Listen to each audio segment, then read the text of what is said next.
I'd like to call to order the Avalon City Council meeting of Tuesday, September 20th.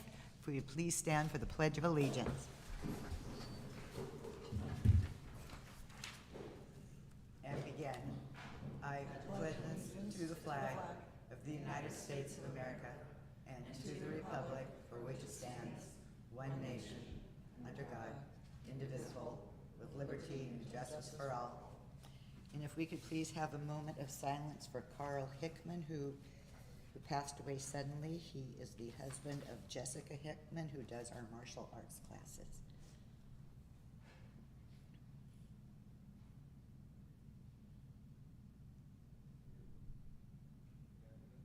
Please be seated.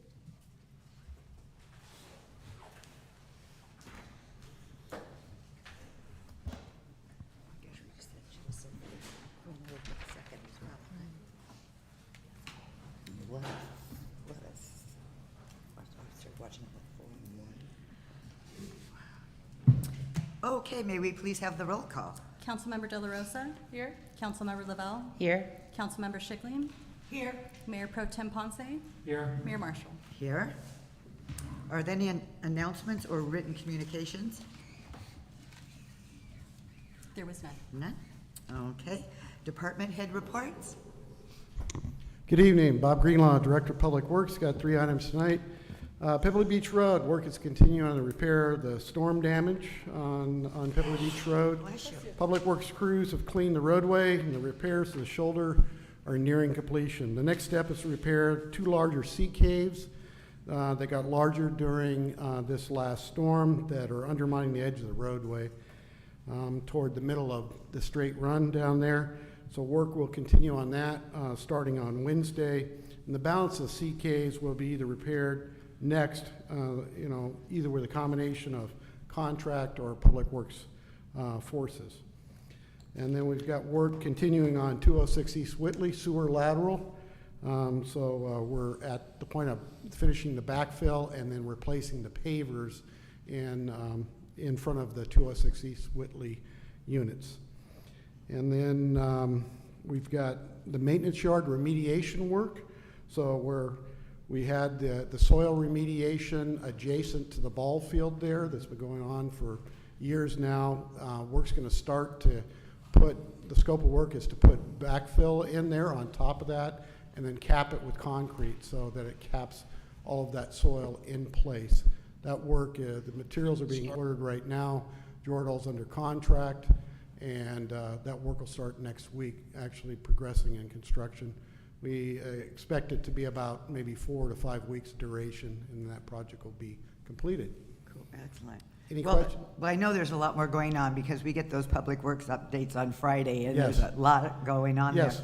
there. But I have a question, because when we talked about the capital improvements, you were talking about the handicap ramp on 3rd? Third, there's actually 6 of them that we plan on doing.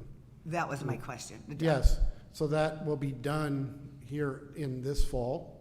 And Okay. it's with that CDBG funding.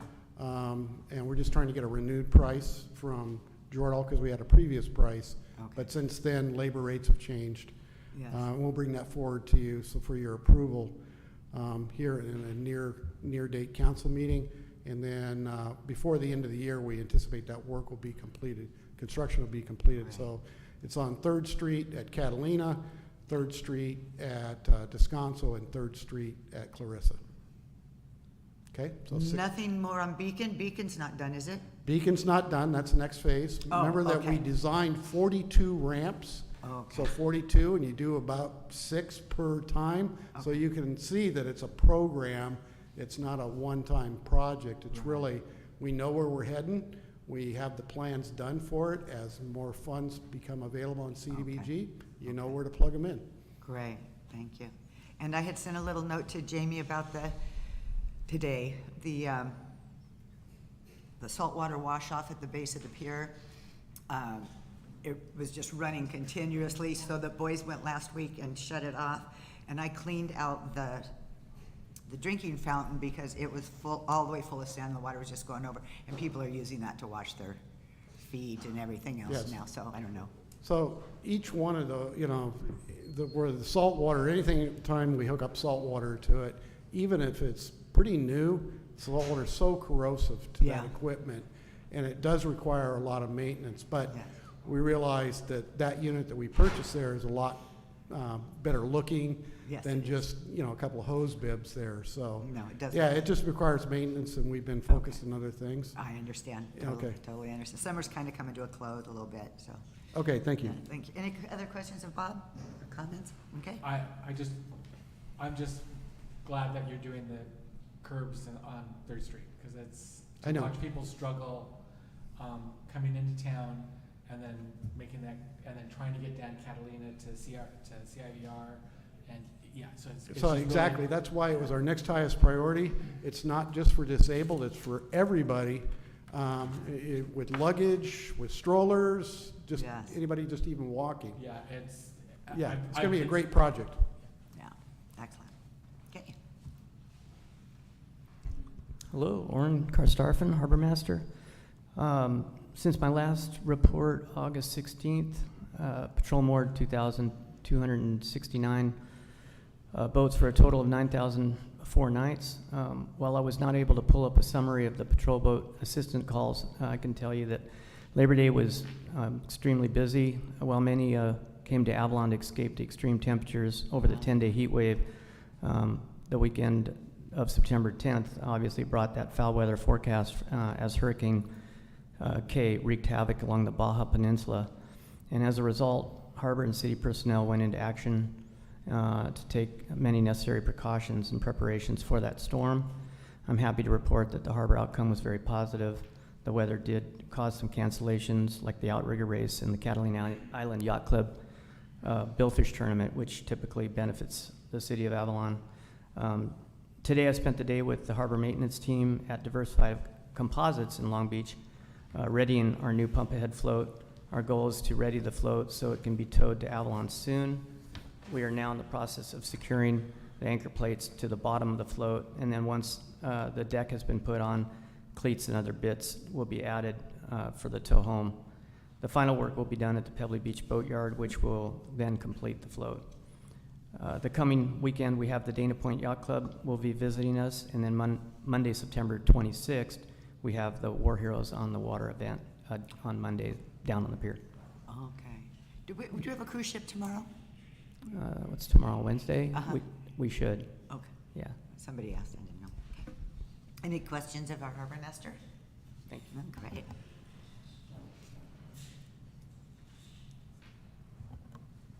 Good evening, Mayor, Council, City Staff. Michael Alegria, Fire Chief. In August, the guys ran 100 medical calls and 23 fire-related calls. We were staffed up extra for the storm. Luckily, that didn't hit, but we were ready to go. A lot of medical calls that went on that night. On the 28th, next Thursday, we're gonna have a Long Beach Fire Marshal come give us a class on some updated fire prevention stuff that we haven't had in a while, so we'll be in here next Thursday getting some new fire prevention materials. And then on the next council meeting, October 4th, I'll be out at the LA Area Fire Chiefs meeting in the desert. And then just a reminder, we are working, code is going around, we are looking for the vehicles that don't have stickers or expired stuff. We're starting with some red tags first, and then boots will come later, but they're out there, Yeah. and we know who they are, so we're working on eliminating some vehicles from the island as we have already. Yeah, thank you. Any questions? How did the removal go for the ones that were previously booted? Was that, everything went smooth with those, or they, Everything went good. I believe we just have one left in the back. We were able to move it. okay. But people would come in and get the proper registration and stickers that they need. Awesome. Great, excellent, excellent. Okay, thank you.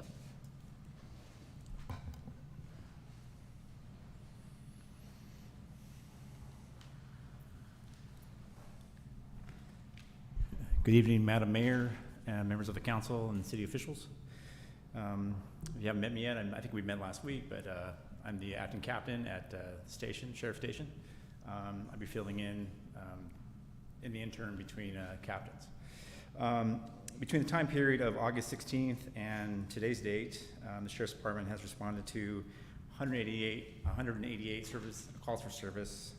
They self-initiated 143 calls, or log entries actually. There were 18 miscellaneous vehicle code citations issued. There were a total of 10 arrests, 5 of those being drunk in public, 2 of them being domestic violence, 1 for felony and 1 for misdemeanor. All of the domestic violence arrests were for tourists only. There was no one from the island. We had 1 burglary arrest, and that was a juvenile, and 1 assault with a deadly weapon, which was a dog bite. Wow. In all, up to this date, compared to last year's numbers, calendar year, we were about 17% lower in thefts being reported to the department. We also have the shakeout going on next month. On August 20th, we're working with the fire department to plan that out, and we'll be in full numbers that day to make sure it goes over well.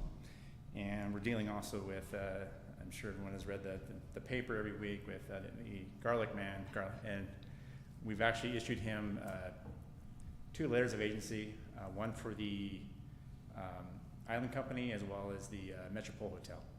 Wow. Yeah. Yeah, he's keeping you busy. I'm sorry, ma'am? He's keeping you busy. Yeah, we deal with him quite a bit. Yeah. So how is it going with the school? Is there any, are you having any participation or visibility when the kids are going to school in the morning or coming down for lunch, but going fast on their electric bikes, and when they go back up to school? Are you having any dealings with those kids? Yeah, we're actually sending out deputies in the morning, particularly Irma Montoya. She usually is out by the schools a lot and contacting the schools and kind of making sure that their needs are met. So we're out there pretty much every day, and Okay. especially at the beginning of the year, we're making sure that we're being seen and handling that and Good. citing it as needed. Yeah. And Primarily, it's just warnings though. Right, well, and then in terms of the curfews and finding the little hot spots where everybody goes, how's that? I know you've been doing some patrolling in that area as well. Yeah, especially at night, we usually Yeah. concentrate our efforts on Front Street, and we park our cars up there, and we're making contact. Okay. We're really making sure we're being known that we're out there and we're Right. handling business. So it's been fairly calm. I've been out there myself most nights during the weekends, and it's been fairly calm overall since Labor Day. Okay. Any questions? Yeah, I was just curious, do you ever give citations for littering, like in the spots where the kids like to go and drink? And I mean, if you ever roll up on them and bust them, I know it's kind of hard to prove that they actually threw the stuff, like up there by the zip line and by the cross. And I'd have to look that up, but just it's a very difficult citation to give, just in the fact that you have to really witness it, and just seeing the trash and then finding someone to write a cite to is particularly hard to usually do. Most people, when they see a Right. patrol vehicle or a uniform, Right. they're not likely to litter. But yeah, I mean, if it does happen, it's something that we can definitely hit on. yeah, But I can look that up and get back to you. yeah, no worries. I was just thinking, because those 2 areas are just a mess, and I was just like, well, if we can kind of hit the kids with some fines, maybe they'd think twice. And but maybe, I don't know, some pride thing we got to do, island pride or something. All right, just curious. Thanks. And not always kids, too. What? And not always kids. True, Yeah. not always kids. Yeah. Correct. Yeah. Well, any questions of the lieutenant? Well, thank you. All right, thank you.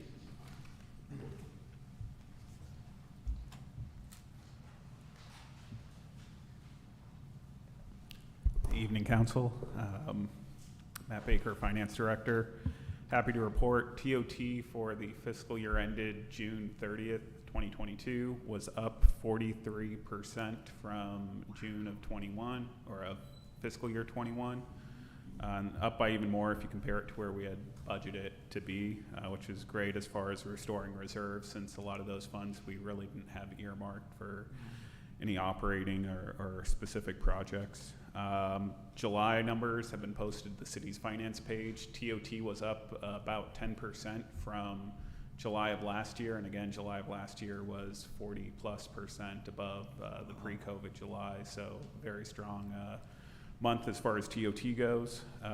August, with the early reports, show it'll be similarly strong. They're relatively level from August of last year, but again, small sample size at this point with the early reporters, who I do appreciate turning those in early. And then other than that, harbor revenues were again solid, not to the same level of TOT, but they were up slightly generally from revenues of last year, with the notable exception of cruise ships, which we didn't have last year. In July, cruise ship revenues for the city were about 140,000, and August 130, 140, somewhere in there as well. So that's definitely a nice revenue we haven't had for 18 months. Now we're seeing it again. Other than that, finance is busy with various audits going on. I'll have auditors on site next month, so if you see new faces in my department, they're just temporary. Other than that, unless there's any questions. I have one question. Could you give us a little report on the admission tax from the golf carts, and maybe a comparison, some kind, I don't know what kind of a comparison, some kind of, because we don't really get to see how much that brings in. I could do a comparison. So I try not to, when there's only one or two businesses, I try not to do any reports where you could then single out and identify how much one business makes versus another, just so one doesn't give any competitive advantage to the other. So publicly, I could do a presentation on admissions tax specifically, but if it was just limited to the golf carts, I'm kind of limited in what I can disclose publicly, just because we try to keep the specific revenue information of a particular business confidential. And when there's only two businesses, if I said this is what golf cart rentals did, one could determine then what the other business was reporting. Well, you could add them together. I know one year we got about $136,000. And I believe that's what we're getting. And I'm just curious, and you can just tell me out privately, I would think that would be going up. The prices have gone up, and we've been so busy, I would like to think that that number has gone up, because you know that's always been a concern of mine. I'll put together a report, just kind of, it might be a little higher level than just specific to the golf cart businesses, but Okay. we can put something together. Okay, appreciate that. Thank you. Any other questions of Matt? Okay.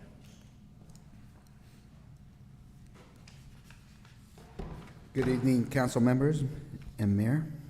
David Hart, Community Service. As you heard earlier, that the karate instructor's husband has passed away. So I will be putting my gi back on and continue teaching that class for the remainder of this session. We hope her and her family are doing well, and I know she does plan on coming back to the island here and still being part of the community and continuing teaching, not just this, but other classes such as archery. This is our first main sport that we've had back since COVID, flag football. We'll be starting this Sunday from 9:30 a.m. for the first and second graders, 10:30 to 12:30 for the third to fifth graders, 12:30 to 2:30 for the 6th to 8th graders. Right now, we currently have 57 kids total participating. That's at the same number that we had pre-COVID for flag football. We assume those numbers will grow with the soccer and the basketball seasons as they come up. But it's a good first turnout after COVID. Our prime timers had their annual end of summer to harbor trip.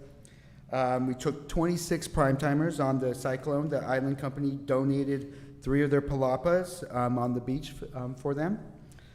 We had water aerobics, cornhole contests, team quiz contests. The prime timers just had a really good time. They're a fun group of people. If you're 55 and over and you're thinking whether you should join. We have a blast every time we go out. And we will be having more events coming up. We are working with Avalon Schools right now. They've been, ever since, I would say, since the new principal's been in there and the new staff, they've been really great reaching out, sharing information. We're working with each other to create new programmings between the school And the city, over the years, they've kind of closed their doors off to other outside community help, and they're come through big open arms. And so, like, one of the things that we're going to do to try to revitalize kind of Fall Fest is call it the Fall Carnival, because they have a carnival every year that they do up to schools, one of their big fundraisers. So we're bringing the carnival to Front Street. And then we'll be opening that up also for other nonprofit organizations to participate. And we will have, we will supply some music, and I believe, I won't reveal it yet, but we're working on a special act that will be coming down to Front Street to do a performance for everybody, so stay tuned. And this weekend, Friday, Saturday, the 12th Annual Film Festival will be back on the island. They will have their shows being shown at the Avalon schools as well as within the chamber, and at the casino, with Friday night being their red carpet event. You can reach out to me here at the City Hall if you'd like to volunteer and be part of the film festival. They're always looking for volunteers, people to help them, maybe cart people around, prep areas, and so forth.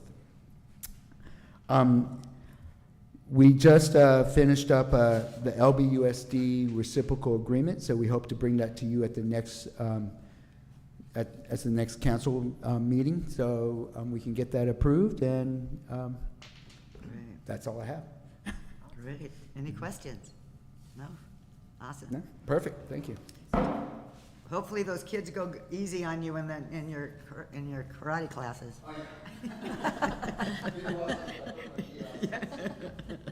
It's all about Excuse me, respect. Mayor, you asked about the cruise ship schedule. No cruise ship tomorrow, but we do have one Friday. Oh, one on Friday, okay. All right, thank you. City manager? Thank you, Mayor. Good evening, council. A few things tonight. Just wanted to announce, we'd previously talked about the DMV is coming back to the island, but we have some dates. So I want to announce that the DMV will be back October 10th, 11th, 12th, and 13th. Wow. So 10th through the 13th in October. And moving forward, we have a 3-year agreement with them. It'll be twice a year, October and April. Nice. And we will look for on the city's website on October 3rd, we're going to get information about sign up for appointments. So they will be here, although they're here on the 10th, we're going to need some time with them. They're going to need some time the morning of the 10th to get set up, make sure everything's operating properly, but they'll be here for those 4 days. So that's good news. That's great news. Next, we have, many of you may have seen this or received this from CR&R. It is a postcard mailer. Residents, please take a minute or two to fill this out if you could. This is in order to comply with Senate Bill 1383 for the new organics program. Is that in English and Spanish? This one is just in English. I'm guessing that on their link, and I'm trying to see if they have their website on here, that it would be in Spanish. I do not see that. Okay. But I have a meeting with them tomorrow morning on some other issues. We can talk about that, but this is due back. Hopefully we can get it back at the end of this week, September 23rd, to make that selection. If you don't make a selection, you're gonna get the default cart. I'm not sure what size that is.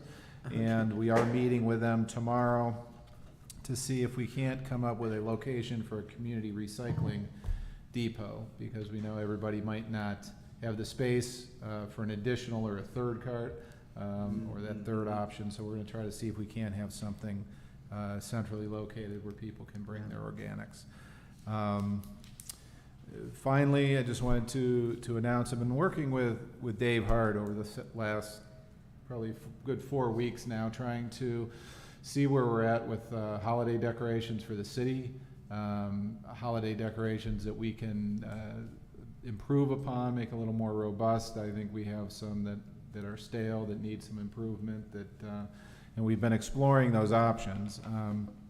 We are coming close to the deadline to move forward with something, and I'd really like to get there. The prices, as we're going through them, can add up. I told Dave to go ahead and say, what's your wish list, and we'll work down from there. But it can be expensive, but I think it would add a tremendous amount to the business community through the whole holiday season. It'd be something I'd really love to try to go forward. Hopefully in the next meeting, we can bring something to council for your consideration. We are trying to find where we can get the funding for it and the money for it. That's the difficult part. We do have some options, and although we've done well and financially this year, we did not budget for this item, but we're going to try to see if we can't get something to bring to council, and maybe just to give you guys a heads up. And I don't know, Dave, if you had anything to add to that, but until we can bring it to council, or if council has any thoughts from a funding standpoint. Well, I have a question. I know there was a discussion about a Christmas tree and Chamber of Commerce and whatever, and they'd said something, well, they did one before. Well, that was then and this is now, as far as I'm concerned. But I believe they're getting an awful lot of money in TOT from the city, and since this is all to benefit the community and our visitors, perhaps, I don't know what our role is in advising them or requesting or whatever for them to use that money for these kinds of activities to beautify our community and make it more welcome. Because they are getting an additional $750,000 this year. And I think if you haven't been able to have serious talks with them, I think perhaps we should, to see how that money, because I know we've got lots of ways we can spend it to make that whole Front Street and make the town more safe and more pleasing to our visitors. I know we talked about shade covers because not everybody wants to stand in that blazing sun, and we've talked about that, but that's an expensive proposition. I know we've got some projects that would really benefit, so hopefully we can have those conversations. Yeah, I think this one's been big for me because I have always felt that our town should be the postcard for Southern California's Christmas. I was in Vegas probably 2 years ago visiting my sister there, and we drove out to this like little ranch area because this guy at his ranch had created a little Christmas town, and it was just all lit up, and people for miles go there just to drive through, take pictures. He gets over 1,000 visitors a day that go out to the middle of nowhere to this little Christmas thing. I thought, man, this is what we should be doing on the island. And it would be a big promotion for the island in helping the business in the off season, because you would have it up for a whole month and people can come and get their Christmas cards for maybe next year. There, I just think about the first time we put the Christmas bench out with the ornaments. That just became the spot. People lined up to take pictures there, and they're sending it out. It's going out on Instagram, on their Twitter feeds, and I just think it's great advertisement for it. And if you see the price that's there, it's kind of pricey at the beginning. If you think about, we spend probably maybe $5,000 to $8,000 a year for replacing Christmas stuff, bringing new Christmas stuff. You've seen what we've done over the last 5 years of just kind of slowly growing this. This would be a one-time investment, but it would last over 10 years. And then there's groups that are hybrid things where we can buy the Christmas tree, and those Christmas trees now, they all come already lit up and already ornamented until you just click it all in. And so we can buy, we have a little 14-foot Christmas. It's a good size, but it'd be nice to get something like 30 feet up there. I think it would be amazing when somebody's driving. The boat's coming in, they see that big Christmas tree. They're already going to have that feeling of Christmas coming in, and I think it just benefits our businesses completely, and benefits our town. Everybody every year we always talk about people should be dressing up their homes, and we should be we should be doing that. Yes. We should set that example as well. So for me, this has been a big one. If we can move forward with it, it'd be an investment for over 10 years and be about the same amount we would be spending every year anyways for the Christmas. So that's my pitch. And maybe we could get the businesses to dress in costume. Oh, it'd be awesome. Wouldn't that be fun? Like, 'cause Jen is Oh, yeah, when she lending me gets all her elfed elf up, yeah. costume for Christmas, so you all gotta make a fool of yourself, Well- not just me.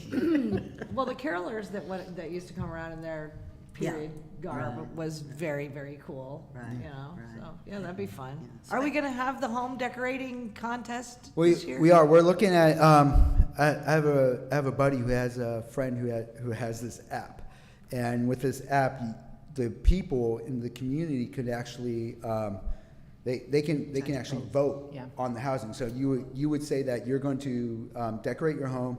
You would go on as somebody to be judged, and then it would be on this app, and then people can walk. And it'll take you on a walking tour Oh, of cool. the homes, Yeah. and you can go around and judge on those apps. So we're looking at trying to bring that in, so we can do that this year. I think that'd be great, and then we can finish the year off, maybe right after Christmas, do a tour of lights. You know how Sean used to do a tour of lights, and we do a tour of lights of those homes Right. that were decorated. You know, this was the first place home, and then we have something to talk about each home.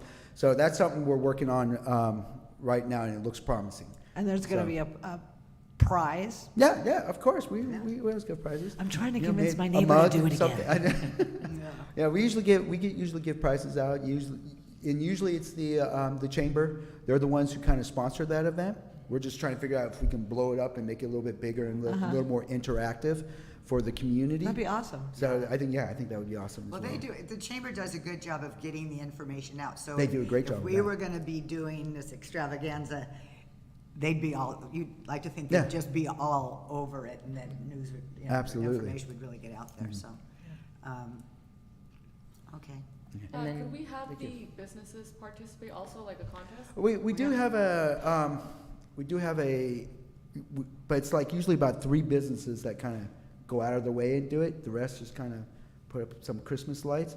One of the things that, like, we mentioned to one business that their building looks like a box, and they should just put a big bow on it and put the big ribbons and a bow, and they're living in a Christmas Gift. package, and you know, we could be doing stuff like that, and that's why we were talking. Jen and I are trying to kind of going around to the different businesses. We're looking at them, and we're trying to help create something to kind of present to them. Say, why don't you do this for your business? Because some people just may not have the creative mindset, and so we're like, let's see if we can push people and give them ideas to move forward with us.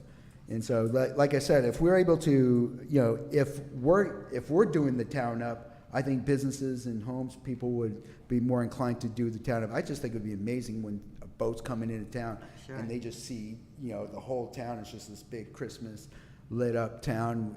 You know, people will come from miles just to come see it. I They really have do. to come from miles. Oh, they do have to come from miles. Yeah. Well, I like your enthusiasm. Oh, thank you. So I don't know. I got tons of it. I know. You do. You better go out there and do karate. So how do we proceed if, I mean, do you feel like there should be a discussion with the chamber about plugging into this and really beefing it up? I mean, I don't know of any other money source that we have. I think Right. both for us and for the chamber. David also asked with my Avalon Beautiful hat on about donations from there, so I'll be checking with that board as well. But I think it makes sense for both of us to do that. So I'm glad you're bringing it back next meeting. I think so. Yeah. Yeah, and in the meantime, I'll get together with Jim and have a conversation so I can report back on that. Yeah. Yeah, great. Oh, cool, okay. Okay. I had a question for Dave, about this CRNR card. Yes. The due date, is there a way to, ask or request that we push that due date back? I mean, if some people, are only getting the English, don't know how to use technology to get on. I have a meeting tomorrow morning with them, so we'll see if we can do that. Okay. And if we can, we'll get it up on the website and push that information out. Okay, thank you. So everything's gonna be done on the computer or on your phone? You don't fill that out? No, you You do fill it out. Oh, you do fill that out? Postage prepaid, you fill it Oh, out, tear it okay, off. and mail okay. it. But he's saying Okay.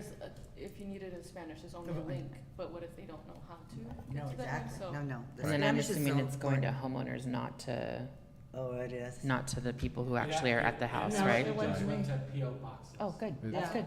Oh, that is good. Hey. Because they were Way to do talking it. at the league about, the best way to do something if you really want to get it done is go door to door. You know? absolutely. Which is what they should have done, because some of these houses don't have PO boxes. Right. Right. Okay. Anything else? Nothing else, thank you. Okay, do we have a city attorney on the? He's on the phone, I believe. Oh, He had some difficulty getting on Zoom, so I believe he's out there. Hello, can you hear me? yes. Yeah. Hello, this is Scott. Someone let me in. I think I figured out the video. But in the meantime, the only update I have is that the legislature did pass and the governor did sign a new kind of COVID telecommunicating way to go about things. And so for the next year, we can continue to meet like we meet right now with making the findings every 30 days. But after that, in order to attend a meeting via remotely, you either have to post at your location or request city council permission to attend the meeting remotely. And there's only 4 or 5 reasons why you can attend remotely. The council has to approve that before you can. And so there's limitations on that, and at all times, a quorum of the city council must be present in City Hall for a meeting to be for other members to telecommunicate. We're sending out a memo on this, but I just wanted to let you know that things will change eventually. As long as we continue to make the findings, we can do this for another year. Thank you. It's just kind of amazing how much time is just spent on that. I know, right? But anyway, okay, council member reports.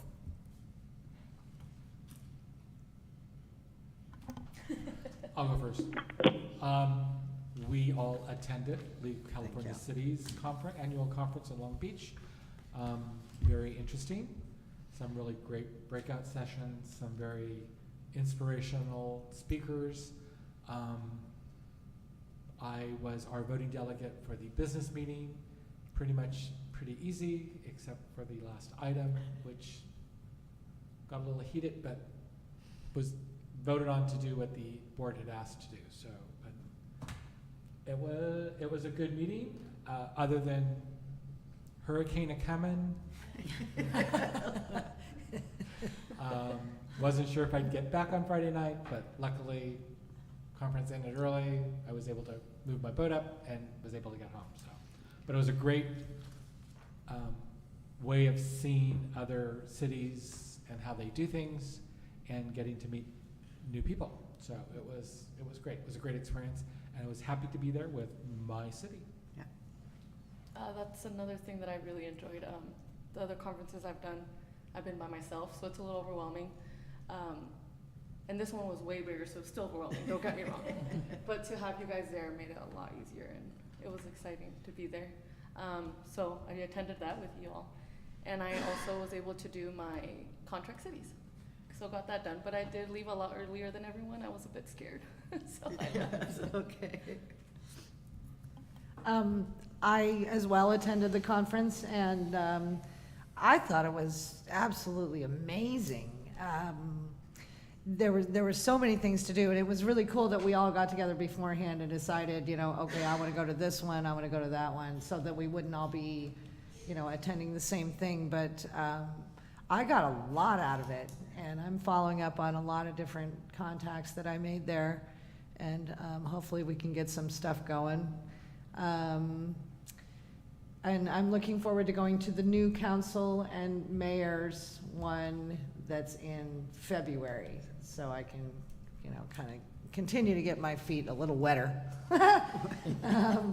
But also I wanted to mention that we did have this past weekend, I'm also on the board of the Art Association, and we had the 63rd annual Catalina Fine Arts Festival this weekend, and it was the first time that we had partnered kind of ish with another nonprofit entity on the island that is often overlooked, but just a great organization, which is KISL Radio, the greatest little station in the world. But so they're now streaming, so you can stream on your beloved device, whichever that one may be, and so they streamed the entire time, and it was really, really nice to have some you know, not too loud, but amplified music. And I actually got to use a microphone to pass out the awards instead of screaming like I've been doing in the past. So that was cool, but it was beautiful, and a lot of local artists did very well. Lots of awards from local artists, but I would say that the most disappointing thing for me was the children's art. There was so little children's art, not very many exhibits. So we're gonna have to ramp that up for next year, because I know there's a ton of talented kids out there, so. But anyway, that's it for me. Very cool. And we attended the Love Catalina Mixer as well for that, which was fun to go to. Oh, and yeah, the mixer, get to hang out. Thursday night, yeah. The coolest thing that came out of that, which I was curious to see what we can do with it in the future, was the banners that Lola had from previous years Oh, that yeah. normally end up getting put into the trash afterwards. She actually took a handful of them and had them basically canvas stretched and framed onto boards to be able to be signed by the artist and then raffled off. So I know there's a company that also makes wallets out of banners like that, that we can maybe partner with in the future instead of having that go into the landfill, but thought that was a really cool way to reuse it and also give people a piece of art. The one from that night was gorgeous. So. Right. Well, Lola actually makes purses and stuff Yeah. out of old banners, She has too, them at the so- shop, right? In the plaza? Yeah. No, so she uses all of her materials. Very cool. I attended a number of broadband-related meetings regarding USDA Round 4, which is a rural grant program that one of the entities that's involved in broadband is looking to apply for. That deadline is coming up in November. And then also did the connectivity group at the start of this month and have another one coming up next month. So hopefully we'll have some updates for you guys soon on that. Attended Cal Cities, which was both inspirational. The two ladies that did the keynote, Jill Ellis, who's now the head of San Diego Waves Football Club and was previously the U.S. Women's National Team soccer coach, was amazing. And then Sedelia Sanders, I want that lady to come here and speak to people in the community. She was amazing and has been in public service all of her life and was just phenomenal and inspiring. So it was a nice, I don't think I realized that I needed a little bit of motivation at the start of that conference, and those two ladies definitely brought it, so, yeah.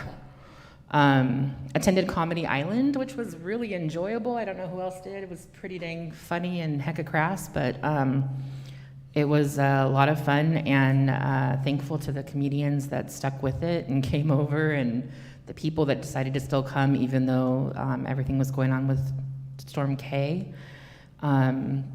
And then also attended the regional broadband workshop this week, highlighting 4 different projects throughout California that are in progress right now, with the whole goal of trying to get funding moving forward. And brought up the fact that, you know, it took a while for us to get on the map regarding broadband. The Caltrans group that is in charge of basically redefining broadband throughout the state of California removed us from their map, their connectivity map again. And so a couple of people brought that up before I even had the chance to speak. And I, you know, thank them for recognizing that we should be on that map. But the challenge is everyone thinks it's a really great idea and nobody wants to pay for it. So, you know, we're just gonna keep trying. I think we have some chances with 2 upcoming grants that are coming to maybe make this happen, to bring the standard of connectivity on the island up to where it should be already and to move it forward to where it will need to be. But it's been an all-hands effort. So thank you to city staff for writing letters, for answering my questions, for reaching out to people from the county, from Long Beach City College, Long Beach Unified. We've been reaching out to just literally everyone over the last couple of weeks to try to get letters of support and help with this. So really hoping that we can push this through, because I'm just going to keep on nagging until it happens. Attended the high school volleyball game. If you guys get a chance, both the high school volleyball games and football games are going on right now, and the rest of the seasons will be starting soon. Really been trying to support the school. There's a meeting tomorrow afternoon with service clubs and school to work on developing a mentorship program. Hoping if any of you in the audience are wanting to participate in that, you might be able to attend. That's just after 5, I believe 5:30 at the Sand Trap tomorrow. So looking to discuss that, and we'll be up at the school before that, I believe. So if you want any information on that, let me know and I can pass that on to you. But really trying to help kind of grow the connection between the students and the rest of the community and see where we can make that relationship improve. And then just a question to council that you can answer me back on later, which I asked Annie already, but we were talking about senior fundraiser ideas last night with Kensley, who's a senior, and I mentioned I'd be willing to take a pie in the face. So if anyone else is willing to take a pie in the face with me for fundraising efforts, let me know. I don't know if we'll do it in conjunction with the carnival or what, but I'm betting there's some people that want to pie me. So, yeah, we'll see what comes of that. Hopefully I'll have more information for you guys next meeting. That's all I got. Okay. I've received no comments. No announcements. I won't be at the next meeting, and Michael will be taking over at the helm, so thank you very much. I noticed they're looking for election workers for the November election. They pay $24.07 an hour, so it's not a bad deal, and I guess they go to the county registrar recorder to do that. The planning commission meeting will be on the 28th of September, not tomorrow, so on the 28th for those of you go. I participated in the 9/11 walk with the fire department and the other emergency responders, paramedics and lifeguards. Those guys are amazing. They did those 3 times. Helmet, oxygen, whatever they got on their back. The one young man had the pickaxe and the hatchet, another 20-some pounds, and full turnouts. It was crazy. And they just act like it was no big deal. So I challenge you all to be there next year. And that's it. We can keep going. Okay, oral communication. This is an opportunity for people in the community to talk on items that are not on the agenda. You will be limited to 2 minutes and no action will be taken. And I see Paul Burchell in the audience. I'm scared about this one. Paul Burchell, Avalon Library. Usually I come up here and I'm all perky with nice news and things. Unfortunately today I have to talk about something mildly negative. Avalon Library is going to be complying with the LA County unaccompanied children policy starting immediately. From now on, children who want to come to the library must be accompanied by their parents or somebody who's been cast as their parents or something like that. It's not ideal, it's not perfect. I really love having the children there. I think it's better to have the children there than hanging from the ceiling. But it also, we're a library, so I have to start thinking about all the customers and patrons who use our library. So this is what we're gonna do for now. I know all over the town there are so many parents who work 90 hours a day and the kids don't have any place to go. Reach out to me, we'll work something out. I just need a behavioral issue to be taking place. It's not about children, it's about the behavior. So, you know, if you can't get off of work and your kid's on the street from 3 till 8, yeah, let's work something out. If maybe you drop by with the child, give me your phone number where I can reach you.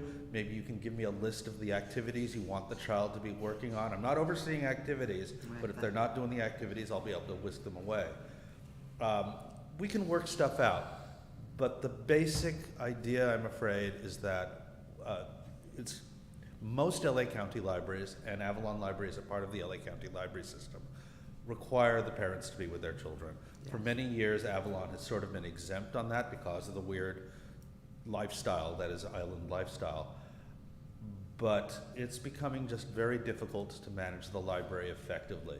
Yes. So this is what we're going to do in the short term. So if you have any questions, I'm certainly available. When does it become effective? It became effective last week. Okay, so there's been notice out and there's signs, or you tell them? I'm just word telling of mouth. people as they come in. We're Good. small. We're small. Okay, and up to what age do they need to be accompanied?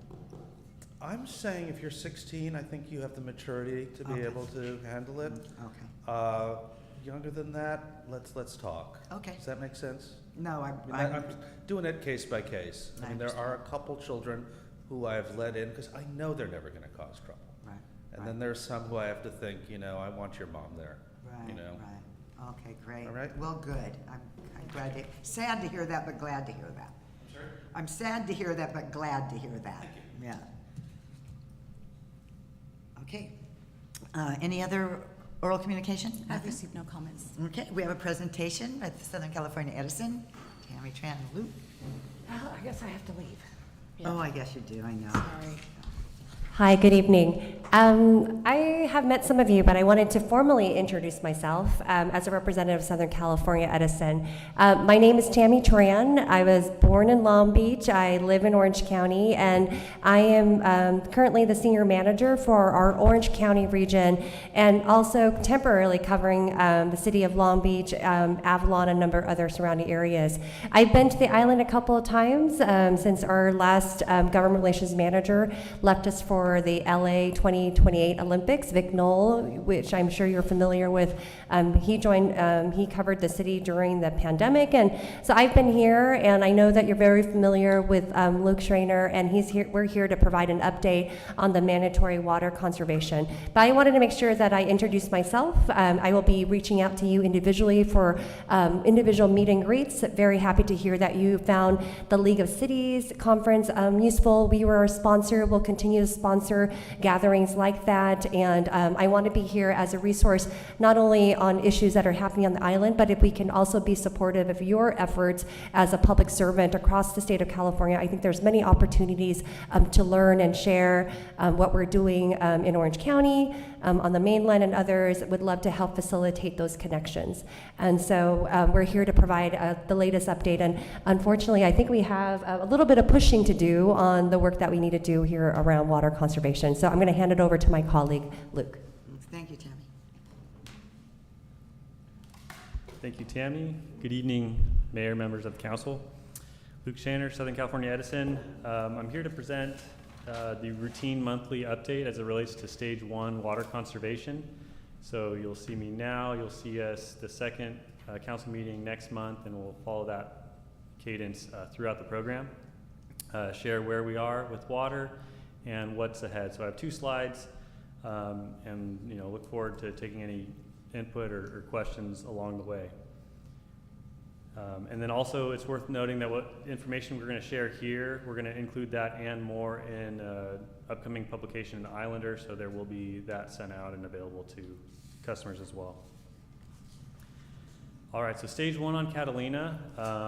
As you see on the picture of California, the state's in a pretty bad drought. I think when it was colored this last time, we were experiencing 25 to 50% water rationing. Fortunately, that's not the case, but just because that's not the case doesn't undermine the importance of conserving now while it's maybe a little more comfortable. So that's the message we want to get across today. We are only in the first month, or have completed 1 month, but when we look at the usage, it was almost negligible. It was 0.4% lower than July. And what the target we've set is actually a 15% conservation rate. And we believe that can be done. We've seen how well this community responds during drought, and so we're here to just raise the alarm bell and call to action. The most recent level, which I think was just updated a couple days ago, but as of September 5th, which is what this metric is based on, the reservoir level is around 47% capacity. That associates with the level of 495.9 acre feet. And based on those conditions and looking at a drought persistent forecast, we could experience Stage 2 in the summer of 2023. More information will be in the Islander. More information is on the Catalina landing page for the SCE website, sce.com/Catalina. And then SaveOurWater.com also has a lot of good tips for ways to conserve both indoor and outdoor, recognizing the indoor opportunities are more available to Catalina customers. We do peer benchmarking and trying to evolve this and improve it over time, and we've selected Cambria as a good peer for us. And they got 6% water conservation in August, and I know we can do better. And so the next meeting, I'm hoping to come back with some good statistics. It's not to say they had a much higher target as well, So everybody's kind of in this post-COVID, higher usage scenarios, but we're all struggling to try to find better ways to create an impact with conservation. Next steps, 3 core areas that we're looking to alleviate the current drought. So desalination, happy to report the operations crew has done a tremendous job keeping the plant running, producing all-time high. I think when I checked, the 12-month running total is around 220 acre-feet, which is the most we've ever done over a 12-month time. We're looking at the next wave of enhancements to get the bar higher, and so that's what we call the phase 1 enhancements. We submitted a permit application to the State Lands Commission earlier this year. On September 8th, we actually received a letter from them, a notice of incomplete application letter. That sounds bad. There was just one small comment. And it was actually good that there was a small comment because it gave us the opportunity to get on a call with them last Friday, kind of understand why there was a comment and how we could go about addressing their comment to kind of get it back on track and then move a little more seamlessly as it goes through more maybe strenuous reviews later. So happy with that update, and what we're looking forward to is getting that information responded to by the end of this month, which will help facilitate the California Environmental Quality Act review process, or CEQA. And in terms of policy updates, this is the utility tariffs. So our rationing and conservation plan must be enacted pursuant to those requirements, and we recognize there's optimizations in that language that could help make it more flexible for customers and recognize desal in the mix and even adjust rates. So next meeting, we'll bring more information on the maybe specific scope of our advice letter filing that will seek strategic updates in those tariffs so that we could introduce some more flexibility there. And we envision, or we're targeting to get that advice letter and tariff revisions into the California Public Utilities Commission by the end of this year so that it could go through its review process and be available well ahead of stage 2 activation. And then lastly, conservation. So you may see banners or other marketing collateral be installed around the island. We did receive those. Appreciate David Hart working with us, Bob Greenlaw, in receiving those and getting those up. We're also setting up meetings with some of the highest water users on the island, either individually or collectively, when looking at accounts to see what opportunities exist to conserve now instead of waiting until stage 2 to realize those benefits. And we're looking to fully implement our education and enforcement of stage 1 by in October. So we're getting some of the last things in place to line up resources and schedules to have a more active presence in the community and educate customers and residents that aren't aware of them, not abiding by the 15 restrictions in place. I have a question. Yes. Someone came to me and asked, who do they report somebody wasting water to? It's a good question. The best place to go is our 800 number. It's 1-800-367-8851. That will go to our staffed call center, and they know how to connect to the Catalina control room, which will then dispatch to the appropriate person to look into those matters. And that is on the website, se.com/Catalina. There's a one-page brochure. This is my quick reference guide when I get asked all the questions. I don't memorize it, so that number is on the back right here. And if we want to do belt and suspenders, there's also the Catalina Water at se.com. If people are just as comfortable sending information there, encourage you to do that. And if it's easy to take a picture, that helps too. And when we come back and find somebody to help educate them. And I think we have the new little shower heads here at City Hall. So if people want to come and pick those up, they can do that. And also the nozzles for the hoses as well? Correct. If you're using a garden hose, it needs to be equipped with a positive action shutoff. So whenever you're not using it, it automatically shuts off. There are those available to the residents. You may find there's better ones online that last longer, but those are also available here at City Hall. Right. So how do just as we were talking about the recycling cans and all of that, because I know your gentlemen go out, well, men and women, and check all the meters. Is there something that's in English and Spanish that can be put on the doors so that they can see it right there in English and Spanish? That's a good question. We're actually, one of the next things we're looking into is door hangers as a convenient way to just, if you don't find somebody, leave it there. So Great. one side English, the other side Spanish. Great. And with all that information. So we're hoping to get that so it's available in the coming weeks or months. And then we're also, what we learned with Cambria is those mailers to every PO box with every stage change postcard side. So we'll work on also see what CNR&R is doing and having that ready in the toolkit, bilingual. Yeah. So. Correct. Okay. All right. Any questions of Luke or Tammy? Just two questions. One, actually, just a comment from someone who wasn't able to attend the meeting tonight. Jim from the chamber said that Love Catalina would be happy to sponsor and award gift certificates for the biggest water savers. So if you wanted to look into that with him, he'd be a good source to connect to. The other question that came about because there was an article yesterday about a new surf farm in Coachella that uses 26 million gallons of water. We were talking, I was looking at the idea of like, okay, well, how does that relate to us? What is their acre feet equal to us? What are we looking at? Just comparing communities, right? And the question in my head that's been floating around, and one of the old reports from the last time that we were in a much more significant drought came up, and it was a report, I think from a combination of you guys and maybe from Public Works.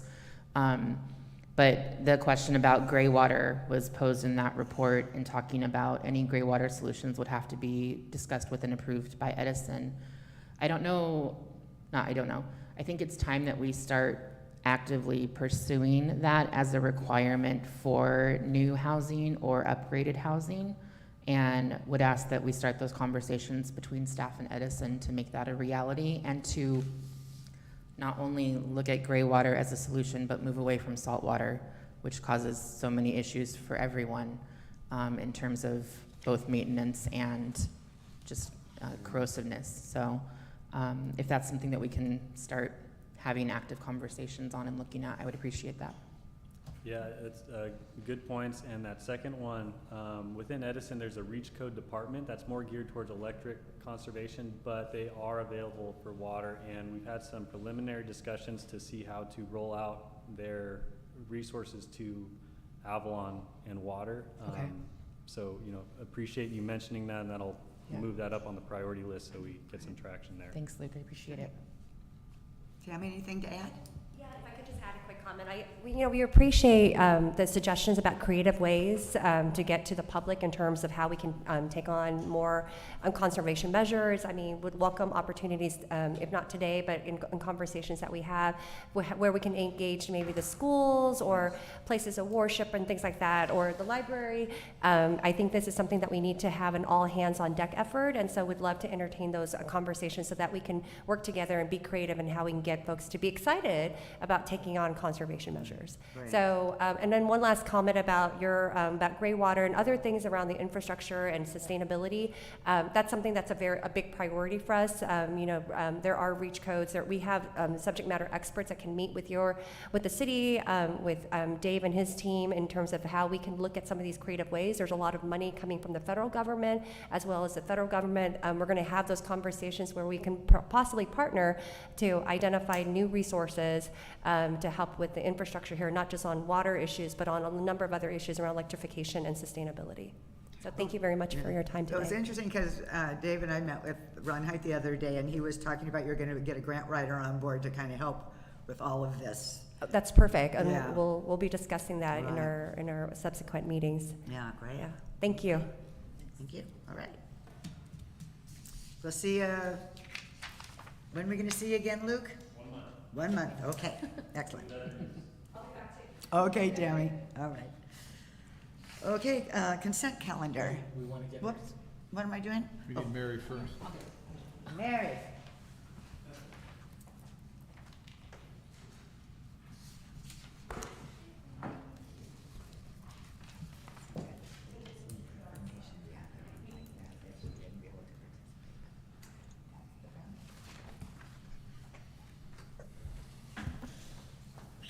Okay. Consent calendar. Okay, I believe we have 3 items on the consent calendar tonight. First is our approval of the minutes from the August 16th, 2022 regular council meeting. We have approval of the warrants for the disbursements from August 8th, 2022 through September 9th, 2022, totaling $2,201,819.46. And then we're asking council to adopt a resolution accepting the fiscal year 21-22 fourth quarter treasurer's report. Okay. Is there comments first, or I'll move to approve items 1 through 3. I'll second. 1, 2, 3? A call for the vote. Councilmember De La Rosa? Aye. Councilmember Lavelle? Aye. Councilmember Schickling? Aye. Mayor Pro Tem Ponce? Aye. Mayor Marshall? Aye.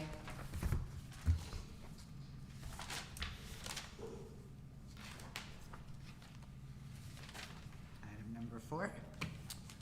Matthew Baker.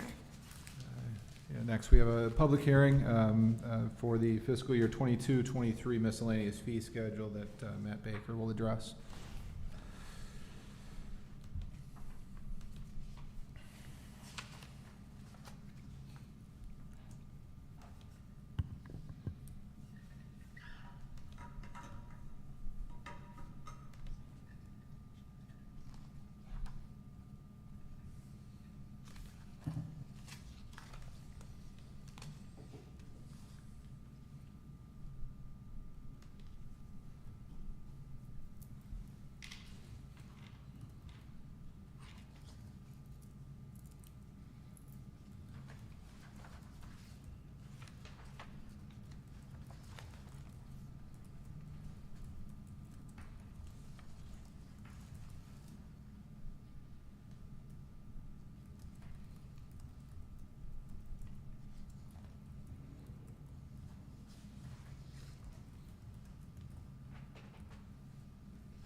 Apologize for the delay. I just wanted to quickly walk through some of the changes to the fee schedule. We passed the fee schedule back in June, but during that meeting, we had a couple of things that came up, whether it was formula issues or whatnot. So we wanted to take this opportunity to make those corrections to the fee schedule, as well as add a couple of new fees that came about as a result of some of the noise ordinance changes that came about in prior meetings. To make it easier to review with the fee schedule, what I went ahead and did and just highlighted the new or changes to the schedule to make it a little easier. So the first page shows that under administrative permits, we've added outdoor dining in October through April and outdoor dining May to September. These were previously passed as part of prior council meetings, but just to have them documented on the fee schedule, we went ahead and added those fees to the schedule.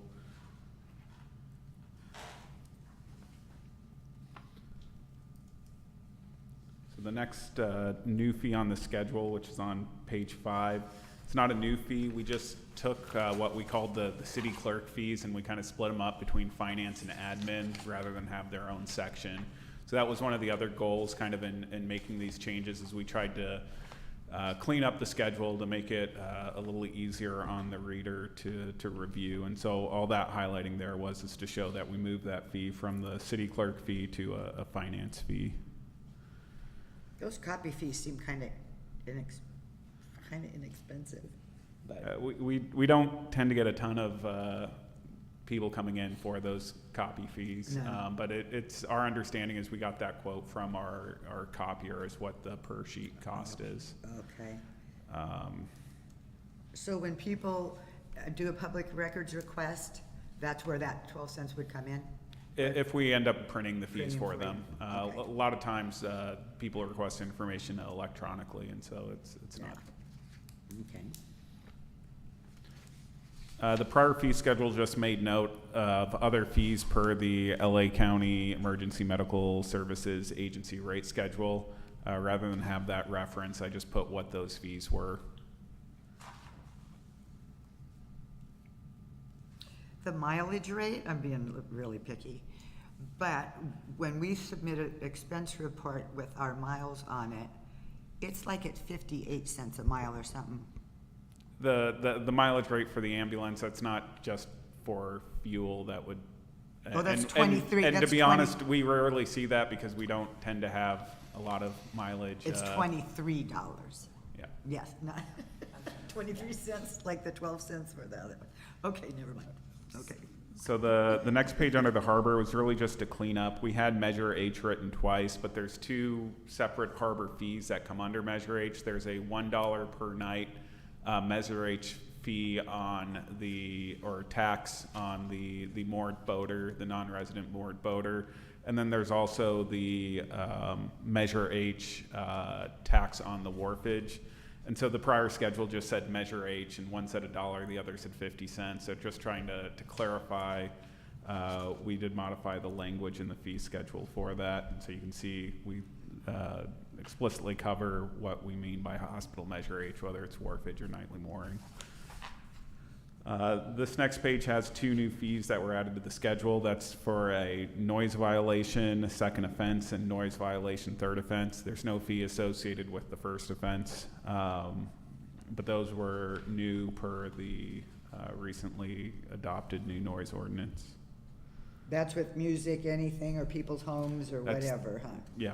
And then on the noise violation, when it comes to CUPs, then there's the potential for removal of the CUP, correct? Yeah, and that would be a separate process, but Right, okay. if there are complaints or violations, Yeah, that. still in there, okay. And then jumping ahead, and I think to the community services is the last section, and that's the last place we have some edits. A lot of this was to kind of clean up some of the formatting, so this is the section that's probably changed the most from the fee schedule that was adopted in June. We did add the recreation registration late fee. So that's just the cost of the program plus a 20% premium if you're signing up after the fact.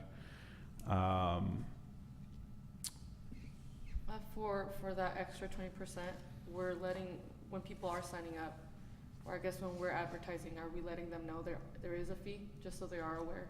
For late registration? Right. Okay, just so people don't come up with, I guess, your minimum. Okay. We also added a chair rental fee and a table rental fee. My understanding is Recreation has been getting a lot of requests with Tremont Hall for that. And so we have a $2 per chair and a $10 per table. That's good. I don't say this often, but we did lower the field lighting fee. We took a look at how much we were charging for field lighting, and that went from 60 something down to 40. So we do lower fees on occasion. And then this last section, there was a number of formula breaks, and this is what I think we talked about at the meeting, where I had all these fees driven by a formula, and there was an issue to where the Group 3 fee was somehow more expensive or less than the Group 2 fee. And so this was really just clean up on these specific fees. And the ones that needed that cleanup are highlighted in yellow. So again, the groupings did not change. The criteria for the groupings didn't change. We just had some issues as published with the prior fee schedule, and so this corrects those issues. So again, in summary, most of it is really just cleaning up to try to make it a little easier to read, with the new fees relating to the noise ordinance, as well as the chair rentals and the outdoor dining fees. And again, those are adopted previously, they just weren't included in the miscellaneous fee schedule. So trying to get them all in one place. So if somebody says for the outdoor dining, I mean, if they say they're gonna open up in October, they pay for the whole month. If they have a couple days of bad weather, it still stays flat? For the shoulder season in the unit, for October to April, it's per day. Right. So if they end up deciding not to put tables up because the weather's bad or boats didn't run, they wouldn't be charged if they chose not to put up tables on that date. Exactly. But for the kind of the peak season, it'd be more staff time to track to make sure that the correct dates were posted. So we simplified it by just having it a monthly rate for those months. That's good. That's great. Okay. All righty. Well, then we shall open the public hearing. Are there any public comments? I've received no comments. Okay. Close the public hearing. Council, do you have any other comments? Sorry, was on the outdoor dining, that's $80 per day on the shoulder season. Is that for, I can't remember, is that for a finite number of tables? There is a limited number 32, of I think. tables. It was 32 chairs, I think. Yeah, so rather than have a per chair or per table where we'd have to then try to audit, I think when we passed the fee, when we did the outdoor dining, we simplified it by just saying there is a rental fee per day and a maximum number of tables and chairs that you could put out for that rental period. And what's the max number? It was 32. 32 seats. 32 seats? Okay. Yes. Okay, thanks. Okay. Well, if there's a consensus, is there a motion to adopt the fee schedule as amended? I'll make a motion to adopt the fee schedule. I'll second. Moved and seconded. No further comments? Call for the vote. Councilmember De La Rosa? Aye. Councilmember Lavelle? Aye. Councilmember Schickling? Aye. Mayor Pro Tem Ponce? Aye. Mayor Marshall? Aye.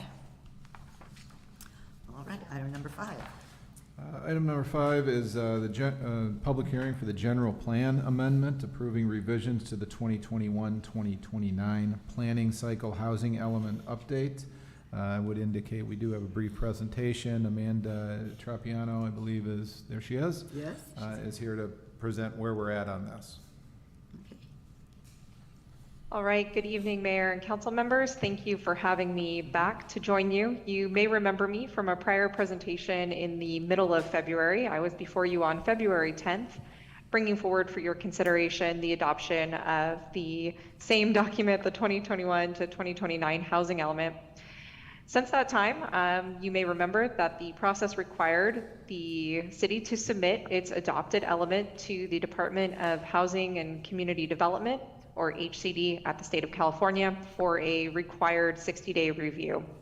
The department completed its review on the city's adopted element, and the city of Avalon, like most other agencies in the Southern California region, did receive some additional requests for minor modifications to the housing element in order to address the requirements of housing element law.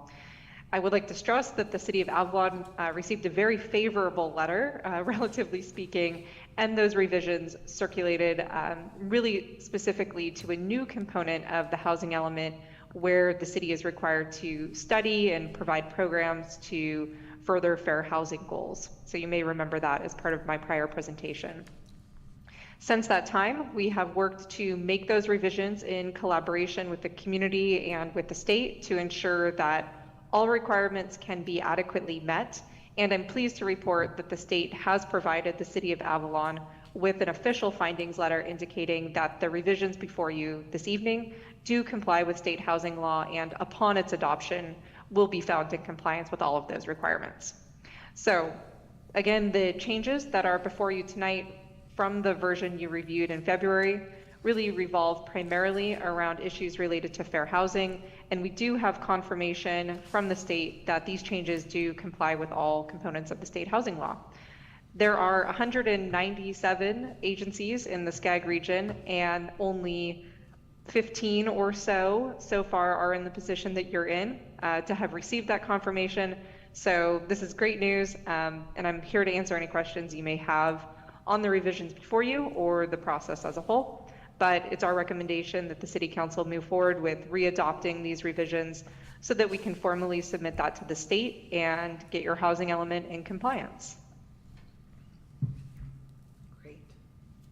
So I'm really kind of happy to see our RENA numbers compared to what they're requiring in the rest on all those other cities. That's crazy. I don't know that those cities can, if they can even fight those RENA numbers that they're getting, but oh my goodness. We're sitting kind of pretty here, I think. Okay. Does someone have a question? I have a question. Please. On the non-transient rental inspection program, I was curious to see or to know, I'm not exactly sure how this works, but it does say that we want to make sure that we're preserving housing stock, encourage proactive and preventative maintenance of properties, protect vulnerable tenants, and promote the health, safety, and welfare of the people of Avalon. So I'm wondering if there is a way within that to, like if a landlord is raising the rent, to make sure that whatever they are raising is justified. Does that make sense? Is that part of that as well, Amanda? The program is written as a general objective to protect the rights of the residents and tenants. The direction you provided would be applicable to staff in implementation of that program on the actual mechanisms that can be used to achieve that goal. So I think that's relevant, and the program definitely supports consideration of processes like that. There are new state laws that deal with how much people can generally raise rent, and so we will be looking at that if it comes to our attention. Okay. We also approved a residential inspection program 6 years ago, and having trained staff and staff to go out there and do it, so it has never come to fruition, and then COVID. So we already have the guidelines for that somewhere and what they would look for, and I know Rocio was interested at one point in maybe kind of doing that job, but and whether we do it internally or contract that out. There was some pushback from some other people in the community. You don't have the right to walk into my house and tell me how to live. But for the most part, and then there's always the issue, you have all these problems, and if it's a big problem, where do you relocate them? You know, well, the things are getting done, but a lot of the things can be done whether people are actually living in the houses, you know, in their apartment or whatever, so. But it's sitting in the back burner, it's here. That'd So. be great. And it was Mayor, one of the things that if you really read this, and the council too, there are some objective things that we need to do. We need to do a certain number of inspections every year. We need to provide money for low-income housing every year. There's objective, specified things, actions that we must take. Right. And so we'll be working with David and the planning staff to create kind of a checklist to make certain that we're in compliance.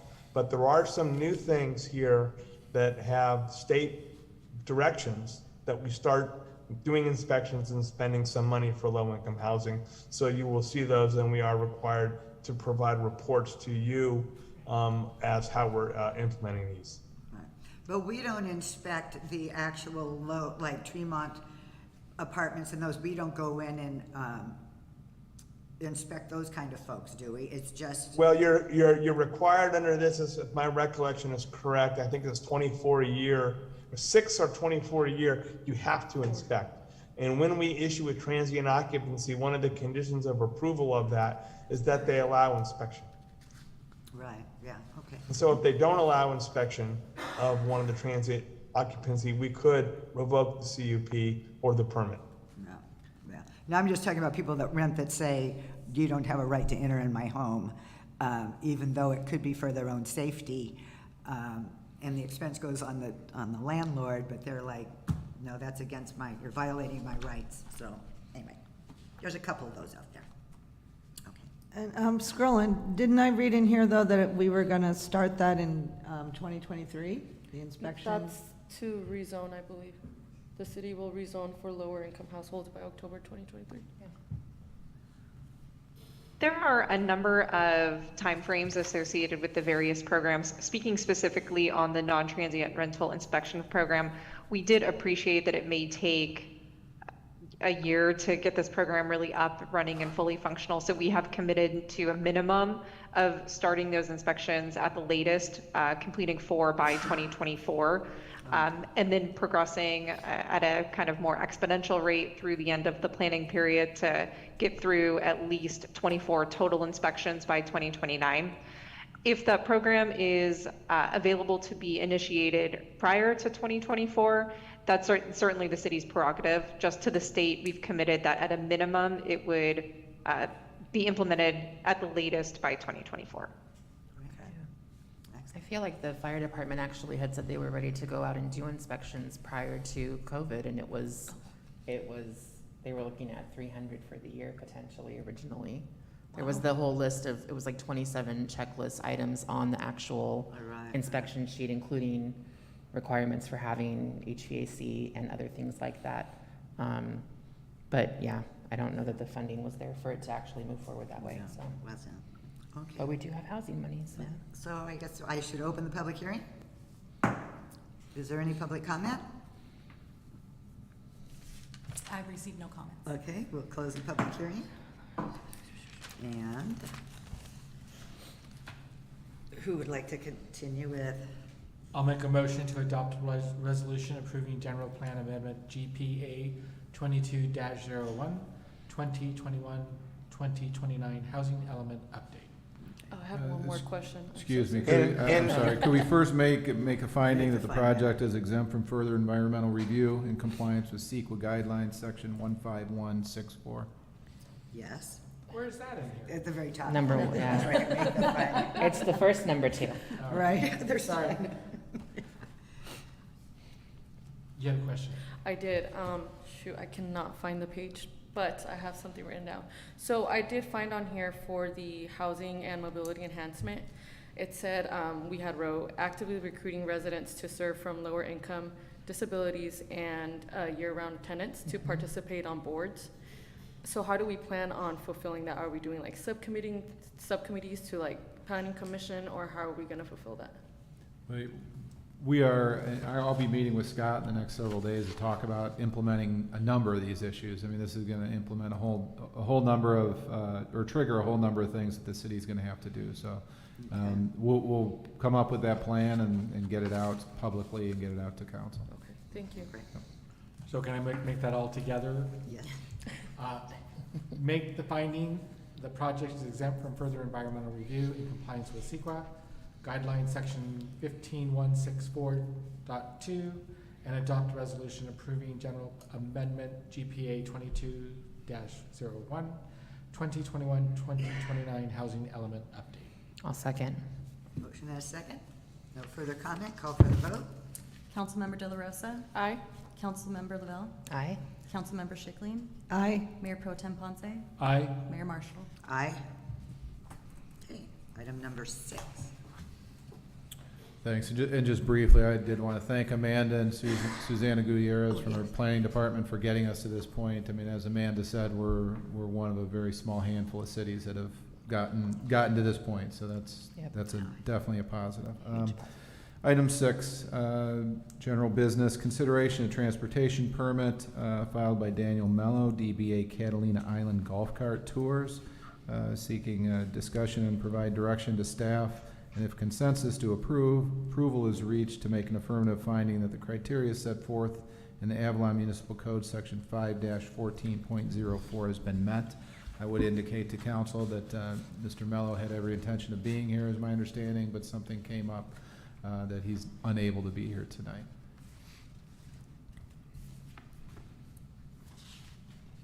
Okay, comments, staff?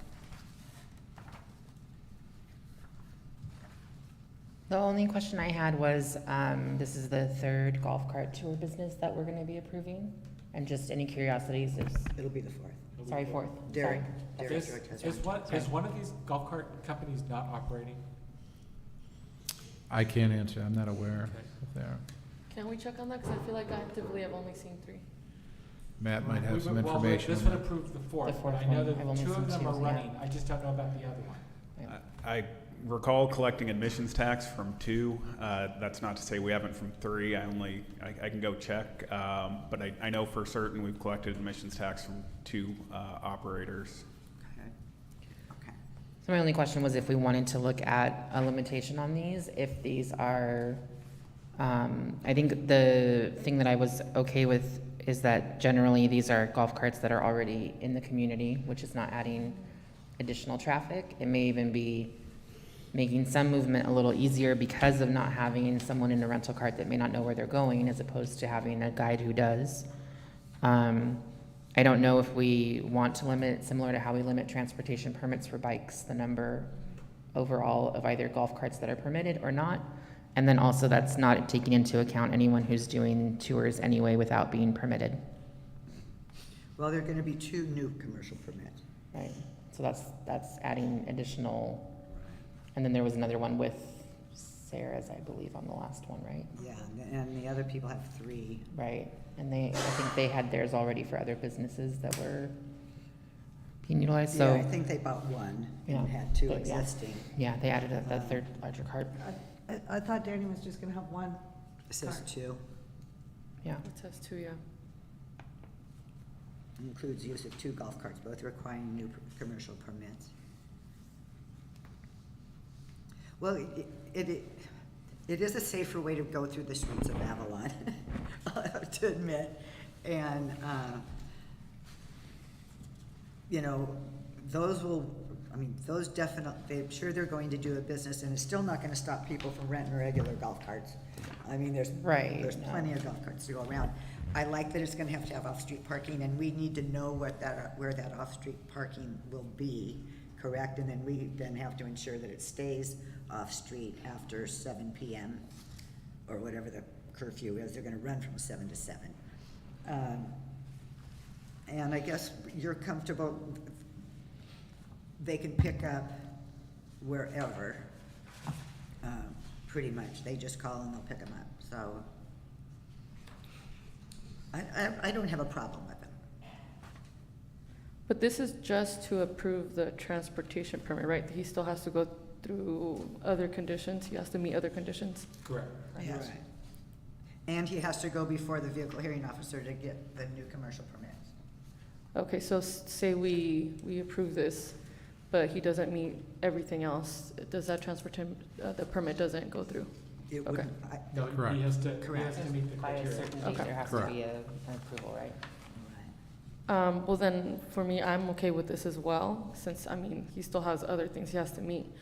But now what I'm wondering is, do we need to have a separate conversation about, because I agree with everything Lisa stated, I thought the same thing, I have it written down as well. I think that's a separate conversation we need to have. What's the separate conversation? I'm sorry. About, well, for me, it was more, are we at some point gonna stop? I don't want people to not have a business, but do we have a same number like we did with the bikes? And then at one point, are we Right. helping or not helping, like the congestion of golf carts and all that stuff? Right. Are we aligning up with our general plan? Things like that. And my comment on that. In order to have that discussion, you'd have to agendize that as a specific item to consider that Bring it back. limitation. Yeah. And Thank you, I just Scott. want to say, it'd be really nice if somebody would come up with an original idea instead of doing somebody else's idea. Just saying. Competition is not a bad thing, Michael. I know. But how much? And the company that is best will rise to the top, so, you know, you've seen it But before. I mean, I'm fine with this. Yeah. But we may get to that point where we Right, have to decide, sure. are we saturating? That's one of my concerns. Well, and then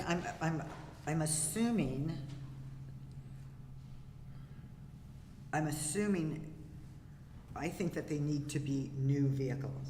I don't think. You would hope so. To go, I know, but the other person didn't. Right.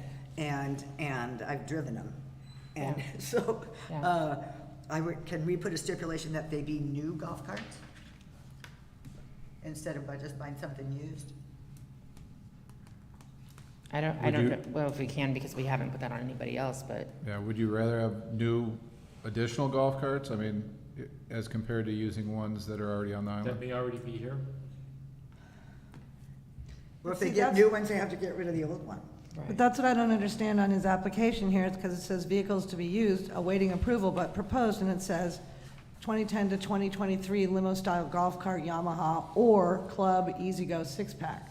So that's why I was like, oh, is it just one? And then, is he buying these? Is that why that's what I'm he's wondering. buying either one of those?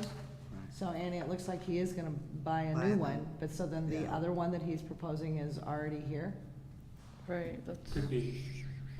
And there's also the limit to the size that he's gotta be aware of, right? So that he doesn't buy something that's gonna be too big. Because Right. he's not here tonight, would we want to consider holding this over so that he can answer questions? I would like that. I just want to make sure we're giving him the benefit of the doubt if he's here and not, If you wanna do that, we can do that. I think we should. Only because she's not going to be here next week. oh, you're not going to be here. Oh. Shoot. No, I mean, because I'm in favor of this, I'm not I'm saying just that, but kidding. I know. What else can we put on the agenda next week? Yeah. Or next time? Okay, I guess we'll consensus, hold it over? Okay, Mr. Mello, if you can hear us, we'll see you next time. Okay. And David Item- Hart's up on item number 7. Item number 7 is first reading of an ordinance amending Chapter 5-1.01 of Title 5 of the Avalon Municipal Code relating to advertising matter and posting on public property. Mr. Hart is going to present this issue. Yes. We're introducing this to basically amend and add to Chapter 5, Title 5 of the Avalon Municipal Code relating to advertising matters and posting public property. The reason we're doing this is because we're looking to close some loopholes and extend the advertising time, as well as try to uniform the looks of the banners. In 1984, the ordinance allowed banners to be strung across the public right-of-ways for a period of no more than 7 days, and that was amended in 2009 to be extended to no more than 42 days. That's 6 weeks preceding the event it is advertising, and shall be removed no more than 3 days after the event it is advertising. We're asking that we change it to the sign shall be posted in one location for no more than 42 days, which is 6 weeks. The permit shall contain a statement to the effect that must be signed by the applicant. The reason we're doing this is that this will close a loophole that allows banners to be up and dominate a spot in perpetuity for a one-time fee, where because the way the old one reads is somebody can have a banner up, but it's only up during a 6-week period of time before the event. But that banner gets to stay up throughout the entire event. So if somebody was to have a 1-month event out there, that banner would dominate that spot for that month, and then up to 3 days after that. So where they're paying for a 6-week fee, they actually end up getting 2 months for that spot of the banner. And then we've also had multiple events and organizations come up to us and say, can we extend the amount of time the banner is, because really 6 weeks before my event isn't enough advertisement for the event. Right. So we didn't make an amendment, we just adjusted in the past to just allow for 2 back-to-back 6 weeks paid, 6 weeks. So they paid for the 6 weeks prior, the 6 weeks before. But then we've had other events, they're saying, just having it just during the winter time before my event. I'd love to maybe have a banner up in the summer to let people know something's coming in December. Right. And so by adjusting it to the sign shall be posted in one location for no more than 42 days, which is 6 weeks, they can do that any time of the year. Good. So they can do it before their event, they can do it in January if their event's in December, as long as they're willing to pay for that each 6 week slot. And then what we're looking to do, because it says shall be removed, what was it? 3 days. Yeah, posted in one location from no more than, we're not saying that someone couldn't have the same location back to back, but to be fair to everyone, because there are locations that are more prime than others. So if somebody wanted to buy a year slot, right, for it, that we don't have it taking a prime spot that whole time, that at the end of that 6 weeks, we would move it to another spot, and it can go back to that spot, the weeks after. But, or if we have nobody who really wants that spot prior, we can keep that spot for them as well. And then we wanted to add in there that banners strung across the right-of-way shall not exceed 4 feet by 12 feet in area, and shall be such a design and construction as will not detach from the structure under normal conditions. We've never had a uniform size, and so you get some people who, like one time we got a 20-foot banner, and so it hung from the tree to here, and then it just sagged across the middle because we don't have space for it, but they just felt like the bigger the banner, the better. And so just over the years and seeing the way the banners have looked, we've realized that 4 feet, the maximum of 4 feet by 12 feet, keeps the banners from really sagging, keeps them tighter, gives you enough space to get all the information that you need on there. And if all the banners are around 4 feet to 12 feet. It gives a more visually clean look all the way down instead of having these banners going like this. So, so we're asking for you to read it into the ordinance. How many spaces do we actually have? Currently Let's right just- now, J, so A through J, so we have 10 spots. Oh, do we? Yeah, off and on, because they do bust and break in spots, so we're always having to adjust for that. But we do have 10 spots that we can put them up. And typically, are they double-sided?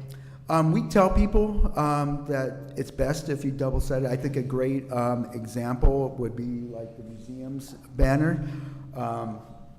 Their banner is exactly the type of banner we'd want. The fact that it's double-sided, and then they actually utilize it to show two different things that are happening, right? And then on top of that, they have wind slits in it. So if the wind does come, so we tell people, you know, that's the banner you want to see, because it has the wind slits, and then it actually has the grommets on the outside. And so when it tears, it less likely tears. So if you have wind movement, it moves through those grommets on the outside as well as through the wind slits, and they stay up through almost through everything. But some people don't want to pay as much as they might want to pay for a banner, so they just buy the one-sided and then the grommet, and then we're taking it down, putting it back up all the time. Okay, questions or comments? Can we require the wind slits? And then also, I was just gonna ask about that, it's great that there's a standardized size for allowing it not to sag in the middle. It's a really tiny pet peeve of mine, but it's one of those that it just drives me bananas when it sags in the middle and you can't. Drives me It bananas, looks yeah. not so professional. Yeah. And it doesn't reflect necessarily on the event that's happening, but it feels like it's like us that need to make sure that that's looking professional. And then also just with the side caveat that eventually with the discussion of city spaces in the future, if we can also look at digital advertising for events in common spaces. So looking at the mole when that's redone, having some digital signage there inside that's protected, that can be easily changed and updated to allow for I would year-round. love to show you Yeah. a product. Yeah. I've been talking with Jim and we're talking about how it can be funded, where it's actually like a little kiosk. Correct. And all our stuff would be Yep. inside there, and people can touch it. Yeah. You know, and so there would be stuff for the chamber, stuff for us. Yeah. It's just again, stuff like that comes down to pricing. Yeah. So, but we agree too. I think It's there's down the one at road. the mall, one at the Green Pier. Yeah. Yeah. That would be awesome. Yeah, and I think people, you know, you hear them commenting about stuff all the time. Oh, I didn't know they have that. I think the annual advertising idea is something that could draw people for events, especially off-season. And so even encouraging other ways to see how to grow that, even if it's an event that happens in the summer, to advertise for it off-season, or vice versa, excuse me, to advertise for off-season events in the summer season when more people will see it is encouraging, so. Okay. Thank you. Is there a motion to introduce and waive all readings? I just want to make a comment. Gail and I were on a subcommittee looking at doing banners in 2008. And we really could not get anywhere with it. But I think this is a good start. Yeah. I just got your message, by the way. Gail Fornacier, 106 Olive. On behalf of the museum, we use those banners for wayfinding because it is severely a huge problem here, and I've been talking since 2012 about please, please, please, some sort of other kind of better wayfinding, and so said committee met once, and then half of the people who were on the committee didn't get re-voted onto the council, and it just died. And I've been going to city council, to every city manager that we've had since then, to talk about it. I've talked to Dave about it a million times. I've put together a bunch of information. Please, please, please look at an ordinance for light post banners, up for whatever did it successfully. So many places, so many events, the graduation photos, all that stuff, it's successful. Please, please, please, I can't beg you enough to do something about it. We wouldn't use a huge banner like that for wayfinding if we had other avenues to do so. And I think it would look cleaner and nicer. But with that said, I'm going to use those big banners as long as I can because it's the only way I can get people up Metropole. So, but also, yes, everyone's been coming to me about what to, everyone in town has asked me what to use for banners, so I know Dave's telling everybody. Right. I just better get a cut from that printer. Anyway, so I appreciate you guys looking at that, and if there needs to be some sort of subcommittee to talk about other ways to do it, I'm happy to be a part of it. Thank you. No. Woo, boy, that was quick. Yeah. Sounds like she was just making her acceptance speech with her. One more quick thing, also look at Irvine Spectrum and Fashion Island for like digital kiosks and stuff. They do it really well and are really like classy and nice, but I don't know expense-wise how much they are. Well, I know that Mr. Maestros has been talking to Sheila as well, and I don't think this is gonna die, and I'm very interested. I love the little banners that they have in Long Beach. You know, when the Grand Prix comes, they're just those cute little, I mean, they're wonderful and they're colorful and, Granted, I didn't care for the banners that were there at the league conference. well, because of the Rams or something? The NFL. Oh, was it? Yeah. Okay. I actually brought this up at the conference as well regarding Edison and light posts and trying to make them something that would both fit and be LED updated, but also to have the capacity to do banners and create potentially also a source of income. So there's a lot of discussion already there. I think if we can just give staff direction to yes, please let's do that. Let's have that move forward. I don't know if we need to have a subcommittee on it or if we have the info we need to move forward on it, but. I mean, one of the comments was to have just the nonprofits be able to put those things up. I mean, because if I'm gonna have a t-shirt sale, oh God, I used to go round and round when I made your banner permit to Mr. Johnson. But, you know, just certain ones because they're always educational and artful and that kind of stuff. And so anyway, good. Okay. I move to introduce and waive all readings of an ordinance of the City of Avalon, amending Chapter 5-1.01 of Title 5 of the Avalon Municipal Code relating to advertising matter and posting on public property. Is there a second? I'll second. Any comments through your digital device? I received no comments. Okay, call for the vote. Councilmember De La Rosa? Aye. Councilmember Lavelle? Aye. Councilmember Schickling? Aye. Mayor Pro Tem Ponce? Aye. Mayor Marshall? Aye. Item number 8, Chief. Item number 8 is request to purchase a new ambulance. Chief is here to present both the time frame and the cost. Good evening. Good evening. So our ambulances are getting tired. This one's the newer model, but we've had nothing but problems with it from the beginning. So a couple of us went over to 2 different vendors and found the one we like, and it also came in the least expensive. It comes with the very special gurney that I think it's time for us to switch to. Right now, every patient we lift, 3 guys, 2 guys, sometimes 4, sometimes could just be 2 of them. Mm-hmm. So this gurney we're one of the last departments to use one. They're rated up to 700 pounds. They come with a great service plan. And I think it will be huge, the possible workman comp's claims of us lifting the patients, to be able to just buy this gurney in the beginning. It's a 18 to 24 month wait. We rushed to get it on this agenda because October 1st prices are going up on ambulances and ambulance materials and gurney costs. So we're rushing to get it in today to start, and all we would have to pay for this year would be the gurney, and the ambulance we don't pay for until it's delivered. Yeah. And everything will be done at the factory. We don't have to take it to 3 different spots to do decals, do radios. It'll all be done there in their warehouse. Where's it being made? It's being made in South Bend, and then Indiana? he asked if I wanted to go to a Notre Dame game. I said, I could probably pull that off for a fire engine, but not an ambulance. You gotta drive it here though, right? I mean. I'll go. And then it's back in Santa Fe Springs. Oh, okay. Right off the 605. Okay, cool. Well, I don't have questions. Seems like a no-brainer. No, I think it's a great idea. No. Yeah. And great that it's in the budget for the actual Yeah. vehicle as well already, so. Okay, is there a motion? To authorize the fire chief to purchase.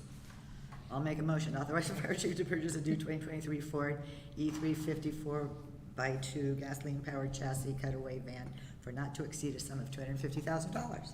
I'll second. Okay, further comments? I've received no Okay, comments. call for the vote. Councilmember De La Rosa? Aye. Councilmember Lavelle? Aye. Councilmember Schickling? Aye. Mayor Pro Tem Ponce? Aye. Mayor Marshall? Aye. Thank you. Thank you. Thank you. All righty. Okay, there's no further anything. Closed session. Have a closed session. We're, take that back. Closed session is conference with legal counsel, existing litigation, Island Enterprises versus City of Avalon. See you in a minute.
Okay, just to indicate we return from closed session. There's no reportable action.